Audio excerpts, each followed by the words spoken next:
இந்த அவையை அலங்கரிக்கும் அத்தனை பேருக்கும் என்னுடைய அன்பான வணக்கங்கள்.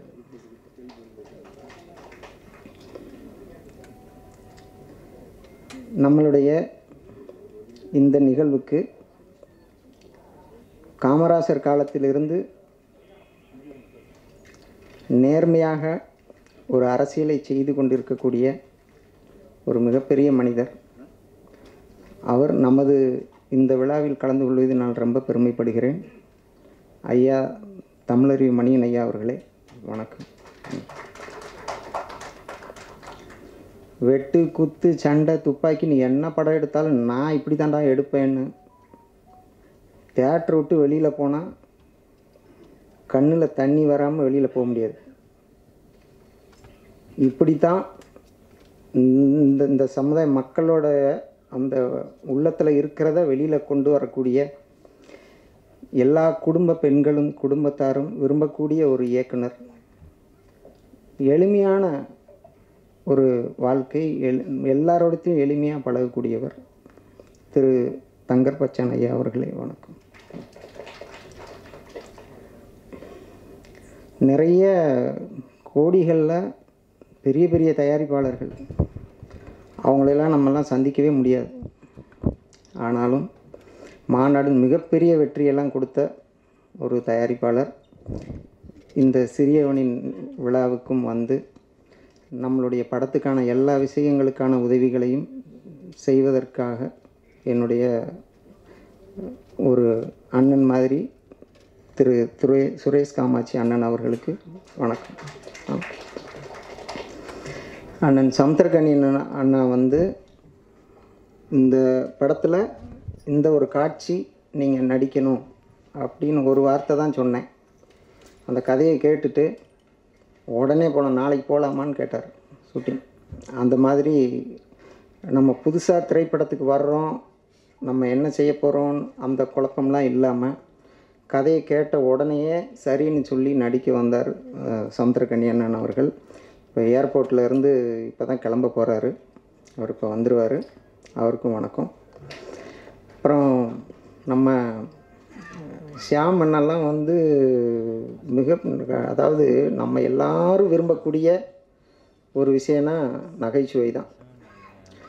வன்முறை வெட்டு குத்து அதெல்லாம் தாண்டி திரைப்படத்தில் நல்ல நகைச்சுவை இருந்தால்தான் நம்மளுக்கு எல்லாருக்கும் ஓரளவு பிடிக்கும்.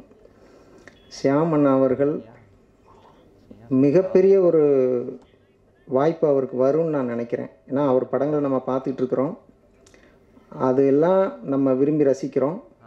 இருந்தாலும் இந்த படப்பிடிப்பு தலங்களில் திரு ஷியாம் அவர்கள், திரு காதல் சுகுமார் அவர்கள்லாம் வந்து எல்லாத்தையும் விழுந்து விழுந்து சிரிக்க வைப்பாங்க. அவங்க பக்கத்தில் இருந்தால் நம்மளுக்கு ஒரு நோயுமே வராதுங்க. நான் உண்மையிலேயே நேரடியாக பார்த்தேன். அவர்களுக்கு யாராவது ஒரு இயக்குனர், ஒரு தயாரிப்பாளர் ஒரு முழு நீள நகைச்சுவை படம் அவங்களெல்லாம் வச்சு எடுத்தா பிச்சுக்கிட்டு ஓடும். நான் உண்மையை சொல்கிறேன். அதுக்கான கதைத்தெல்லாம் அவங்களுக்கு அமையும். அவங்களுக்கும் வணக்கம், நன்றி, வணக்கம். நம்ம அம்பானி சங்கர்லாம் நிறைய திறமை வச்சுருக்காரு. அதுதான் நம்ம படத்தில் மகானான்னு ஒரு ஹீரோயின், அவங்க இப்போ ஒரு 6-7 படம் நடிச்சிட்டாங்க. நான் வந்து முதல் படம், அதனால் அவங்க வந்து நம்மளுக்கு சொல்லி கொடுத்தாங்க இந்த படத்துடைய நிறைய விஷயங்கள்லாம்.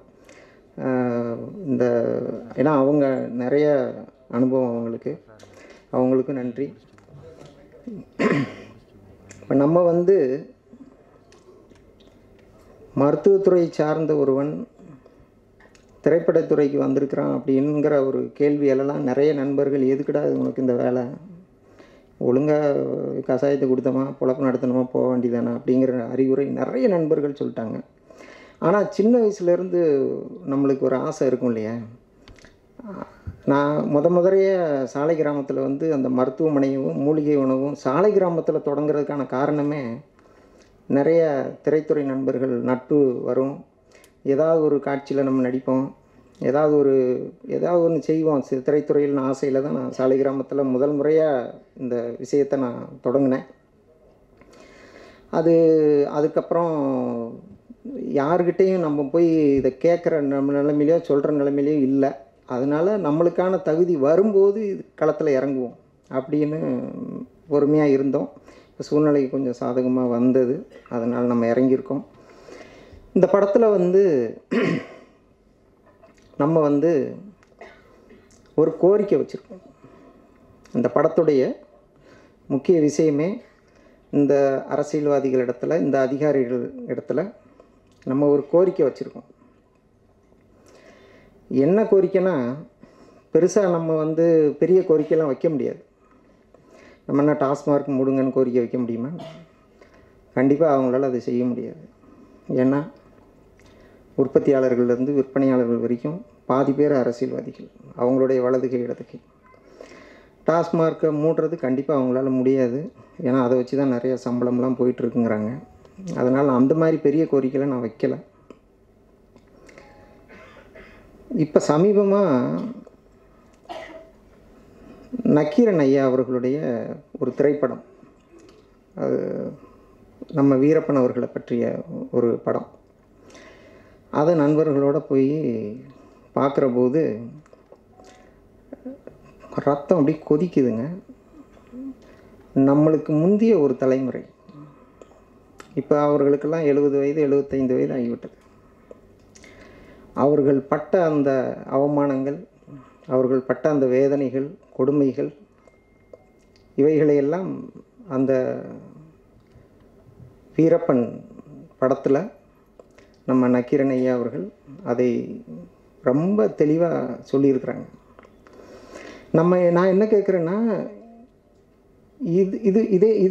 இது வந்து இலங்கை படுகொலைக்கு முன்னாடியே இந்த விஷயம் நடந்திருக்கு.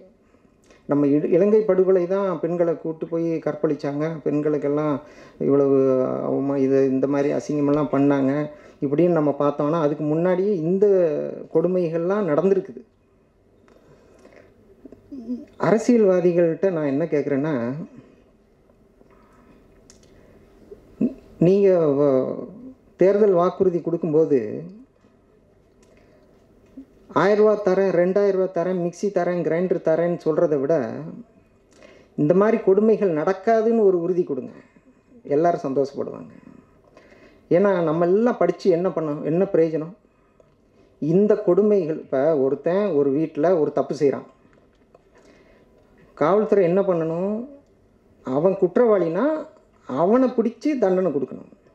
வீட்டில் உள்ள சமையல் செஞ்சிட்டு இருக்கிற பெண்மணியை கூப்பிட்டு போய் துணிமணியெல்லாம் அவுத்து நிற்க வைக்கிறது, வீட்டில் உள்ள பிள்ளையை கூப்பிட்டு போய் அவமானப்படுத்துறது, கொடுமைப்படுத்துறது, கற்பழிக்கிறது, இந்த மாதிரியான விஷயங்கள் இனிமேல் நடக்கக்கூடாது.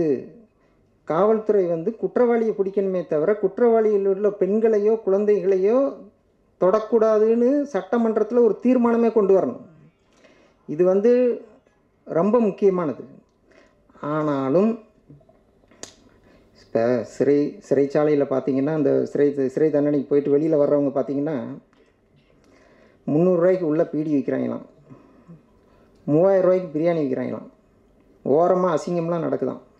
இதெல்லாம் வந்து வெளியில் வந்து சொல்கிறாங்க. சிறைச்சாலை இன்னும் 40-50 வருஷம் இப்படியே தான் போயிட்டுருக்கு, இனிமேல் இப்படி தான் போயிட்டுருக்குமா? அதெல்லாம் ஒரு மாற்றம் கொண்டு வரணும்னு அரசியல்வாதிகளுக்கு தெரியக்கூடாதா?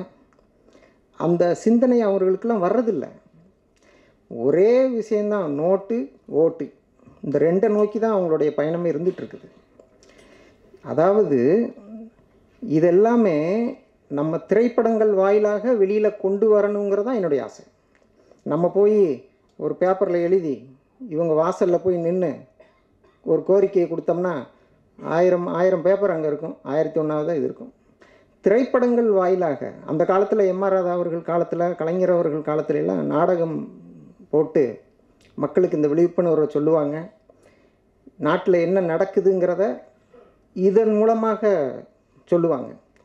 அந்த நாடகங்களை பார்க்குறதன் மூலமாக மக்களுக்கு அந்த செய்தி போய் சேரும்.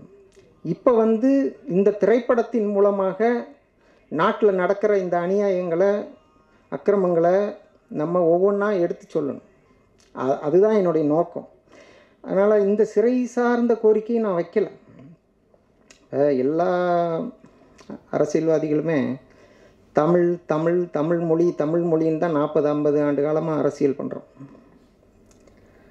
ஆனால் தமிழ்நாட்டுடைய ஒரு மிகப்பெரிய பொக்கிஷம் அப்படின்னா நம்ம எதை சொல்லுவோம்? ஒவ்வொரு மாவட்டத்துக்கும் ஒரு சிறப்பு இருக்கலாம். இப்போ ஈரோடுனா மஞ்சள், மதுரைனா மீனாட்சி அம்மன் கோயில், இன்னும் ஒரு சிறப்பு. தமிழ்நாட்டுடைய ஒரு மிகப்பெரிய பொக்கிஷம்னா நம்ம எதை சொல்லுவோம்? விவசாயம் நல்ல விஷயம் சொல்லியிருக்கீங்க. ஆனால் அதை தாண்டி விவசாயம் எல்லா நாடுகள்லையும் இருக்குது, உலகம் பூரா விவசாயம் இருக்குது. அதை தாண்டி ஒரு விஷயம் தமிழ்நாட்டுடைய மிகப்பெரிய பொக்கிஷம் அப்படின்னா தமிழ் மருத்துவம், சித்த மருத்துவம். ஆனால் இந்த 40-50 ஆண்டு காலமாக இந்த அரசியல்வாதிகள் அது அவமானப்படுவதை, அசிங்கப்படுவதை வேடிக்கை தான் பார்த்தார்கள். இந்த பக்கம் தொலைக்காட்சியில் ஆபாசமாக உடையணிந்த ஒரு பெண்மணி, இந்த பக்கம் ஒன்றுமே படிக்காத ஒரு ஆள். கொச்சையாக இந்த அம்மா கேள்வி கேட்கும், இவர் அசிங்கமாக பதில் சொல்வார். இது என்னன்னு கேட்டால் இந்த ஆள் சித்த மருத்துவர்னு போட்டுக்குவார். அதாவது பல ஆண்டுகளாக 40-50 ஆண்டு காலமாக நிறைய வயது மூத்த வைத்தியர்கள்லாம் நிறைய கிராமங்களில் நல்ல சேவை செஞ்சிட்ருக்குறாங்க, நல்ல வைத்தியம் பண்ணிகிட்ருக்குறாங்க. ஆனால் சில பேர் பணம் படைத்தவர்கள், அரசியல்வாதிகளின் வலதுகை இடதுகை எல்லாம் தெரிந்தவர்கள்லாம் தொலைக்காட்சியில் உட்கார்ந்து இந்த தமிழ் மருத்துவத்தை அவ்வளவு கேவலப்படுத்தியிருக்காங்க. இப்போ பொதுமக்கள் இந்த டிவியை பார்க்கும்போது என்ன நினைப்பாங்க? என்னடா சித்த மருத்துவர்னு போட்டிருக்கிறான், இவ்வளவு கேவலமாக அசிங்கமாக பேசுகிறான், கொச்சையாக பேசுகிறான், ஆபாசமாக பேசிகிட்டு இருக்கிறான். இப்போ சித்த மருத்துவம்லாம் இப்போ இதுதான் போல் சித்த மருத்துவம். அவங்க அந்த ஒரு விஷயத்துக்கு தான் அப்படியே பேசுவாங்க. இது இப்போ கொஞ்சம் குறைஞ்சிருக்கு. நான் சொல்கிறது ஒரு 30-40 வருஷத்துக்கு முன்னாடி சொல்கிறேன், 30-40 வருஷமாக சொல்கிறேன். அவங்களால இந்த மருத்துவத்தை விரும்பாமல் எல்லாமே அத்தனைக்குமே ஆங்கில மருத்துவங்கிற மாதிரி மக்கள் படையெடுக்க தொடங்கிட்டாங்க. இதுவும் ஒரு காரணம். அதாவது தமிழ் மருத்துவத்தை தமிழ் மொழின்னு பேசுகிறவங்க இந்த தமிழ் மருத்துவத்துக்கும் ஒரு வழி செய்யணும்னா, இப்போ ஒரு அரசியல்வாதி, ஏப்பா யார்ப்பா நீ இவ்வளோ அசிங்கமாக கொச்சையாக ஆபாசமாக பேசிகிட்டு இருக்கிற, அந்த பிள்ளை இவ்வளோ அசிங்கமாக ட்ரெஸ்ஸு போட்டிருக்கு, நீ யார், என்ன அப்படின்னு கேட்கணுமா இல்லையா? ஒத்த அரசியல்வாதி கேட்கலங்க. இதே விஷயத்தை படிக்காத ஒரு நபர் ஆங்கில மருத்துவத்தை பற்றி டிவியில் உட்காந்துக்கிட்டு இந்த பேரஸ்டமால் அந்த ஓஃப்லைன் அப்படின்னு பேச முடியுமா? தமிழ் மருத்துவங்கிறதுனால ஒத்த அரசியல்வாதி கூட அக்கறை கிடையாது. பூரா அதாவது நான் சொல்கிறேங்க, அடித்து சொல்கிறேன், உண்மையை சொல்கிறேன். முறையான தமிழ் மருத்துவத்தை சரியாக இந்த அரசு பயன்படுத்தினா நம்ம ஊர் மக்களையெல்லாம் உட்கார வச்சு சாப்பாடு போடலாம்.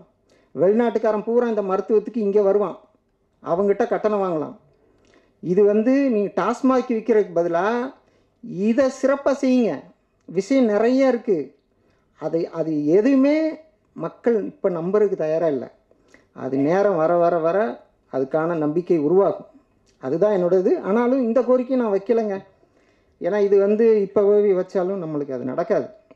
நம்ம இப்போ இதில் என்னென்னா, அடிக்கடி மாதம் பத்திரிக்கையில் பார்க்குறோம், தன்னுடைய 2 குழந்தைகளை தூக்கி கிணத்துல தூக்கி போட்டுட்டு தாயும் குதித்து தற்கொலை. என்னன்னு கேட்டால் பசி, வறுமை, கடன். இதுதான். அந்த 2 குழந்தை தண்ணியில் உளுந்து அந்த ஒரு நிமிஷம் தவிக்கிற பொழுது அந்த காட்சி நீங்கள் யோசிச்சு பாருங்கள். ஒரு பசினால், வறுமையினால் அந்த தாய் தன்னோட 2 குழந்தையை தூக்கி போட்டு தானும் குதித்து தற்கொலை பண்ணுற அளவுக்கு பசி கொடுமை இருக்குன்னா, போன 4-5 நாளைக்கு முன்னாடி கூட ஒரு கர்ப்பிணி பொண்ணு தன்னுடைய முதல் குழந்தையை தூக்கி கிணத்துல போட்டுட்டு அதுவும் குடிச்சு செத்து போச்சு. நான் என்ன சொல்கிறேன்னா, நீங்கள் இது வரைக்கும் 7 லட்சம் கோடி கடன் வாங்கியிருக்கீங்க. இந்த ஏழைகளுக்கு, இந்த ஏழை பெண்களுக்கு நீங்கள் அந்த 1000 ரூபா கொடுக்குறதெல்லாம் விட்டுருங்க. யாரெல்லாம் இந்த மனநிலையில் இருக்காங்க, என்ன ஒன்றும் வழி இல்லை, குழந்தைய காப்பாற்ற வழி இல்லையா, அதம்மா அங்கே போங்கம்மா, அந்த அரசு இது இருக்குமா, போய் குழந்தைங்கள அங்கே சேர்த்து விட்டு நீங்கள் அங்கே இருந்து தொழிலை பாருங்கள். இந்த மாதிரி ஒரு அரசு, ஒரு அமைப்பை உருவாக்கணும். குழந்தைகளை தூக்கி கிணற்றில் போட்டு தானும் குதித்து தற்கொலை செய்யக்கூடிய நிலைமையில் இந்த பெண்கள் இருக்கிற போது நம்ம இந்த 7 லட்சம் கோடியை வேறு விஷயங்களுக்கு பயன்படுத்தக்கூடாது. முதல்ல இந்த குழந்தைகள், இந்த தாய்மார்களுடைய, நீங்கள் வந்து இந்த எல்லாருக்கும் 1000 2000 இது தேவையில்லை. யாருக்கு தேவை? பசி பட்டினியெல்லாம் சரியாயிடுச்சா? அதுக்கப்புறம் நீங்கள் அடுத்த திட்டத்துக்கு போங்க. அப்படியே பெரிய பெரிய லட்சம் கோடியில் திட்டம், அது திட்டத்தெல்லாம் பண்ணுங்கள். இதை செஞ்சுட்டு அதை செய்யுங்க. இதைத்தான் நம்ம வந்து இதில் கோரிக்கையாக வச்சுருக்கோம். இப்போ 70 வயதை கடந்த முதியவர்கள், 80 வயதை கடந்த முதியவர்கள் இன்றைக்கும் கை நடுக்கத்தோட, கால் நடுக்கத்தோட அந்த இட்லி சுட்டு தான் பிழைக்கணுமா? பனைமரம் ஏறி தான் பிழைக்கணுமா? ஏங்க, ஒரு காலேஜில் ஃபஸ்ட் இயர் முடித்து செகண்ட் இயர் போனால் அவன் ஃபஸ்ட் இயர் வந்தவொடனே, ஏய் உனக்கு நான் சீனியரு, உட்காரு, அப்படி போ, இப்படி போங்கிறாங்க. 70 வருஷமாக இந்த மண்ணை ஒழுங்காக காப்பாற்றினவங்கப்பா அவங்க 70-75 மாடாக உழைச்சி ஓடா தேஞ்சு போயிருக்கிறாங்க. அவங்களுக்கு இந்த கடைசி காலத்தில் ஒரு நிம்மதியான வாழ்க்கையை கொடுக்கணுமா இல்லையா? நீ என்ன கேட்டுப்போ, நாங்கள் இதை தான் நாங்கள் போடுற திட்டம் வேறு. மக்களுக்கான, அதாவது இந்த குழந்தைகளும் வயது மூத்த அந்த 70 வயதுக்கு மேட்ட முதியவர்களும் பிரச்சனை இல்லாமல் வாழணும். அதுக்கான ஒரு நல்ல திட்டத்தை உருவாக்கணும். இந்த 2 கோரிக்கை தான் நம்ம படத்தில் வச்சுருக்கோம். இப்போ நம்ம வந்து பள்ளிக்கூடம், நம்ம இப்போ காலையில் வர்ற குழந்தைகளுக்கு காலை உணவு திட்டம் மிக சிறப்பான திட்டம். இப்போ தமிழக முதல்வர் அவர்கள் இப்போ நடத்திட்டு இருக்கிறாங்க. அந்த மாதிரி காலையிலையும் சாயந்தரமும், காலைல ஒரு 2 மணி நேரம், சாயந்தரம் ஒரு 2 மணி நேரம், பள்ளிக்கூடத்துக்கு வீட்டிலேருந்து குழந்தைகள் கிளம்பும்போது 2 அரசு பேருந்து, ஒரு பள்ளிக்கூடத்துக்கு 2 அரசு பேருந்து, குழந்தைங்கள அங்கேருந்து வீட்டிலேருந்து கூப்பிட்டு வந்து பள்ளிக்கூடத்தில் விடணும். அதே மாதிரி சாயந்தரம் பள்ளிக்கூட குழந்தைகளுக்கு 2 அரசு பேருந்து, பள்ளிக்கூடத்துலேருந்து சாயந்தரம் ஒரு கையில் ஒரு கடலை மிட்டாயை கொடுத்து வீட்டில் போய் இறக்கி விடணும். இது எப்படி இருக்குன்னு யோசிச்சு பாருங்கள். பஸ்ஸில் தொங்கிக்கிட்டு போகிற அந்த குழந்தைகளுக்கு என்னைக்கு நீங்கள் மாற்று வழி செய்ய போகிறீங்க? பொதுமக்கள்லாம் இடத்த ஆக்கிரமிச்சிடுறாங்க. பள்ளிக்கூட வாசலில் வந்து குழந்தைங்க நிற்கிது, பையோட சுமந்துக்கிட்டு நிற்கிது. இந்த கூட்டத்தில் அவங்க அந்த குழந்தைங்க எப்படி இதில் ஏறி பயணிக்கும்? நீங்கள் இலவச பஸ் பாஸ் கொடுக்குறீங்க சரிதான், அவங்களுக்குன்னு ஒரு தனியாக 2 பேருந்தை கொடுத்தா எத்தனை கோடி ஆயிர போகுது? தாய்மார்களோட மனநிலையை பாருங்கள். காலையில் வீட்டு வாசலில் பேருந்து கூட்டிகிட்டு போயிட்டு சாயந்தரம் வீட்டில் வந்து கடலை மிட்டாயோட குழந்தைகளை இறக்கி விட்டால் அந்த தாய்மார்களோட மனநிலையை பாருங்கள். இதுதான் நாங்கள் வேணும். மாதத்துக்கு 1000 ரூபா கொடுக்குறதுல ஒன்றும் இது கிடையாது. இந்த மாதிரியான ஒரு கோரிக்கை தான் நம்ம படத்தில் வச்சுருக்கிறோம். அது தமிழக முதல்வருக்கு கோரிக்கை அப்படின்னே அதில் ஓப்பனாகவே நம்ம பேசியிருக்கோம். அது அவர்கள் இந்த படத்து ரிலீஸ் ஆன பிறகு ஜனவரி 25 நம்ம திட்டம் போட்டிருக்கோம், அதில் வந்துடும். இந்த கோரிக்கையை தான் நம்ம அதில் வச்சுருக்கிறோம். இப்போ இந்த திரைப்படத்தை தாண்டி நான் இது நான் தப்பாக பேசுனா நீங்கள் நிறைய நேரம் பேசுகிறேன், அதை நீங்கள் நினச்சிக்க வேண்டாம். ஏன்னா நம்மளாம் சாமானியமான ஆட்கள்னாலாம் இந்த மாதிரி மேடையெல்லாம் நம்மளுக்கு கிடைக்காது. இப்போ இந்த கொரோனான்னு ஒரு விஷயம் 7-8 ஆண்டுகளுக்கு ஒரு முறை ஏதாவது ஒரு வைரஸ் காய்ச்சல், 7-8 ஆண்டுகளுக்கு ஒரு முறை உலகம் முழுக்க சிக்கன் குனியான்னு வந்துச்சு. அப்புறம் ஒரு 7-8 வருஷம் கழித்து டெங்குன்னு வந்துச்சு. அதுக்கப்புறம் ஒரு 7-8 வருஷம் கழித்து இப்போ கொரோனான்னு வந்துச்சு. இன்னும் வரும்னு தெளிவாகவே சொல்கிறாங்க. ஐநாவும் உலக சுகாதார அமைப்பும் தெளிவாக சொல்கிறான், கண்டிப்பாக வருது அப்படிங்கிறாங்க. இப்போ நம்ம போன தடவை மிகப்பெரிய ஆபத்தை நம்ம சந்தித்தோம், கொஞ்சம் மீண்டு வந்திருக்கிறோம். ஆனால் அதுக்கான திரும்ப வந்தால் எல்லோரும் இதிலிருந்து முழுமையாக மீண்டு வரணும். தப்பிக்கிறதுக்கு என்ன வழி வச்சுருக்கோம்? இதே ஐசியூ வார்டு, இதே ஏசி ரூமு, இதே காலேஜில் கொண்டு போய் எல்லாம் அடைச்சி வச்சு இதே வழியை தான் செய்யணுமா? அதுக்கான மாற்று திட்டம் நீங்கள் என்ன திட்டு வச்சுருக்கீங்க? 5394 பேஷண்ட்டை நான் பார்த்தேன்.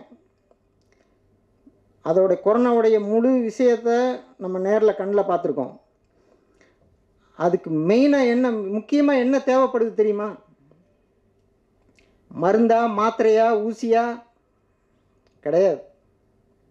மருத்துவர்களா செவிலியர்களா கிடையாது. அதெல்லாம் வேணும்.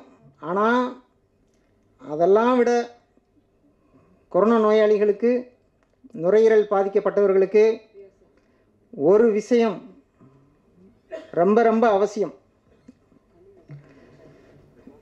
அதாவது நோயாளிகளின் உதவியாளர்கள், இதுதான் ரொம்ப முக்கியம். அரசு அதிகாரிகளே நல்லா பாருங்கள். அந்த கொரோனா நோயாளிகள் அந்த இருந்த இருக்கையிலேயே, அந்த படுக்கையிலேயே சிறுநீர் மலம் கழிக்கிற சூழ்நிலை தான் இருக்கணும். அவர்கள் நடந்து கழிப்பறைக்கு போனால் நுரையீரல் வெகுவாக பாதிக்கப்பட்டு ஆக்சிஜன் குறையும். இதுதான் நம்ம கண்ணால் பார்த்தது. நம்ம கல்லூரியிலலாம், ஜவஹர் கல்லூரியில் பார்த்திங்கன்னா படுக்கையறை இங்கே இருக்கும். காலேஜோடைய அந்த பாத்ரூம் உங்களுக்கு தெரியும், அந்த கடைசியில் இருக்கும். இங்கேருந்து நோயாளி அங்கே நடந்து போயிட்டு வர்றதுக்குள்ளே ஆக்சிஜன் டவுன் ஆயிரும். நீங்கள் நல்ல மருத்துவர்கள் செவிலியர்கள்ட்ட கேட்டு பாருங்கள், அவங்க உண்மையை சொல்லுவாங்க. படுக்கையிலிருந்து கழிவறைக்கு போயிட்டு வரும்போதே இறந்து போனவர்கள் நிறைய பேர், கழிவறையிலே இறந்து போனவர்கள் நிறைய பேர். அதனால் அடுத்து ஒரு ஆபத்து தமிழ்நாட்டுக்கு வருகிற பொழுது, தமிழ்நாட்டில் எவ்வளவோ நல்ல விஷயங்கள் இருக்குது, எல்லா விஷயத்தையும் நம்ம ஒருங்கிணைக்கணும்னு நான் சொல்கிறேன். அதாவது தடுப்பூசி போடுன்னு சொன்னீங்க, எல்லோரும் போட்டோம். அடுத்து இன்னொரு 2வது தடுப்பூசின்னீங்க, அப்புறம் பூஸ்டர்னீங்க, அப்புறம் ஏதோ மாஸ்டர்னு ஏதோ சொல்கிறாங்கன்னு நினைக்கிறேன். இப்படியே போனால் அதை விட திடீர்னு அவன் கம்பெனிக்காரன் வந்து இப்போ நிறுத்துங்கப்பா, இதில் ஏதோ சிக்கல் இருக்குது போடாதீங்கிறான். எப்போ? 1 வருஷத்துக்கு அப்புறம். அந்த மாதிரி விஷயங்களை நம்புங்க, அறிவியல் பூர்வமாக அவங்க செய்கிறாங்க, சரிதான். ஆனாலும் நம்மளுடைய மண் சார்ந்த இந்த மருத்துவத்தை மங்கி போக செய்யாதீர்கள். இந்த விஷயத்தையும் கொஞ்சம் கருத்தில் கொள்ளுங்கள். கொரோனா நோயாளிகளுக்கு நீங்கள் உடனே அங்கே அப்படியே பரவுதுன்னு செய்தி வந்தவுடனே ஆக்சிஜன் ரெடியா, பெட்டெல்லாம் ரெடியா? அதெல்லாம் விட முக்கியமானது என்ன தெரியுமா? நல்ல காற்றோட்டம், சுற்றி மரம் செடி கொடியெல்லாம் இருக்கணும். ஜன்னலை திறந்தால் சுத்தமான ஆக்சிஜன் கிடைக்கணும், சூரிய ஒளி உள்ளே வரணும். அந்த நோயாளிக்கு ஒரு 10 அடி தள்ளி இன்னொரு படுக்கை, இன்னொரு நோயாளி, இந்த பக்கம் 10 அடி தள்ளி ஒரு நோயாளி. அவங்க என்னப்பா நல்லா இருக்கியா, சாப்பிட்டியா, அப்படி பேசிக்கணும். 5 நோயாளிகளுக்கு ஒரு கழிப்பறை நடுவில் இருக்கணும். அந்த கழிப்பறையை சுத்தம் செய்வதற்கு ஒரு நபர் தனியாக இருக்கணும். இந்த நோயாளிக்கு 5 நோயாளிக்கு ஒரு உதவியாளர் இருக்கணும். அந்த உதவியாளருக்கு இரக்க குணம் இருக்கணும், நல்ல மனசு இருக்கணும். அந்த சிறுநீர் மலத்தை, அந்த அந்த டயப்பரை அதெல்லாம் எடுத்து வெளியில் போட்டு இவரை சுத்தம் செய்யக்கூடிய அந்த மனப்பக்குவம் கொண்ட இளைஞர்கள் நிறைய பேர் இருக்கிறாங்க. நம்ம கொரோனா வார்டுலாம் அந்த மாதிரி இளைஞர்கள், பெண்கள்லாம் அதில் வேலை செஞ்சாங்க. அந்த மாதிரியான ஆட்களை, நோயாளிகளின் உதவியாளர்கள் என்ற பணியை தயவு செய்து உருவாக்குங்கள். அதுதான் எல்லோரையும் காப்பாற்றும்.